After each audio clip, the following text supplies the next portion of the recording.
Hey guys, meron tayo napulot kagayina. Ginawa natin to. Sa speed game, yung niyaro natin sa speed. Yung niyaro sa speed game. Ito yun guys. Try mo. Ang hirap nyo ipatalbog. Sa susunod na kayo tuturuan ko kayo. Ito guys tuturuan ko kayo bukas. Ay, may pasok pala kami bukas. Notorious na snatcher sinugnog sa Divisoria. Araw-araw ay nakatapay sa dito para Kisti ka? mabibigyan.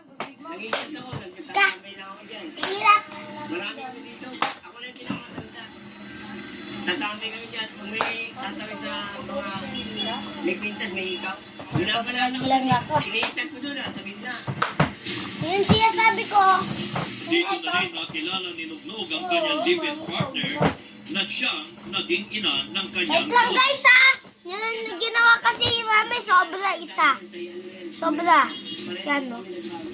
Sige wait lang po tol. Marami na Tingin ko lang. nabiktima si Nugnog at guys, masok na rin sa Yan. loob ng kulungan. Maraming beses ako na ano. Kasi kada isnat ko, Yon guys. Ito guys. sinaratin ako. Minsan, wala din. Minsan bubugugin ka lang eh. Masira guys. Bubulong ka na.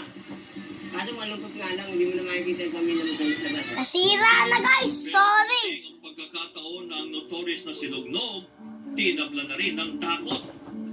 Dahil po sa nababalita ko na maraming pinapatay, sinasako, mga magnanakaw, sinasako na, mga snatcher, pinapatay.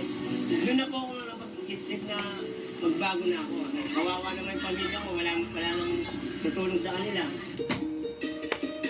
Mula ng talikuran ni Nugnog ang dating masamang gawain, nagsimula siya Ayun guys mami ko.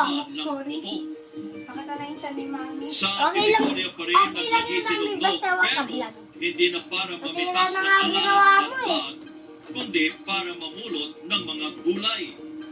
Wait lang guys Wait lang guys Okay. Masira eh. Hindi ako niya alas 12. Pero nakakain na po yung mga Masira yung pokpok ko. Sorry. Sige ko, kain mo na kami. Guys. Alis na lang po ako, Ulit na tayo sa lections. Sa pamumulot Bye-bye, ng paalam! kahit paano'y naitaguyod niya ang kanyang pamilya. Pero Napag-aral ko eh. nakakalungkot. Dahil sa pamangkin na lang. sa sibuyas, pamumulot. Isa na lang. Maswerte kung minsan. Nariting ko guys. Isa na lang. Bye-bye. Paalam. Next service video. Bye-bye.